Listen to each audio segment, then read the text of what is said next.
1334 সালের প্রথম দিকে গুরুদাসদা ঠাকুরকে প্রণাম করে উঠে দাঁড়াতেই ঠাকুর বলে উঠলেন, কিরে বাড়ি যাবি না? কথাটা শুনে গুরুদাসের মনে হলো ঠাকুর তো তাকে কিছুদিন মঠবাসী হতে বলেছিলেন, চিরদিনের জন্য সংসার ত্যাগ করতে বলেননি। মনটা তার খুব বিমর্ষ হয়ে গেল। অজান্তেই যেন তার মুখ থেকে বেরিয়ে এলো, ঠাকুর আরও কিছুদিন থাকি। 1334 সালেই ঠাকুর গুরুদাস সহ 7 জন অন্তবাসীকে নৈষ্ঠিক ব্রহ্মচর্যে অভিষিক্ত করে গৈরিক বসন দান করলেন। গুরুদাস সেনের নামকরণ হলো মুক্তি চৈতন্য।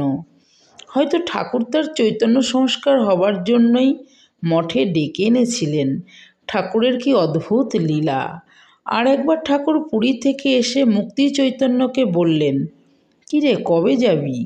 কথাটা শুনে মুক্তির খুবই অভিমান হলো। কান্না ভেজা কণ্ঠে বললেন, তুমি আমায় যেতে বলছো ঠাকুর?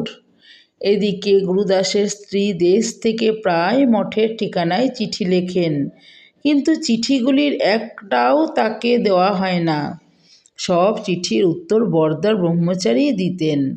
মুক্তি চৈতন্য তখন মঠের ভাণ্ডারীর দায়িত্বে রয়েছেন। ভৈরবী মার সজাগ দৃষ্টি সর্বদা সেবকদের প্রতি। তিনি স্নেহে সেবায় তাদের মন প্রাণ ভরিয়ে দিতেন। ঠাকুর সেবার নিয়ম পদ্ধতিও সেবকগণ মায়ের কাছেই শিক্ষা পেতেন।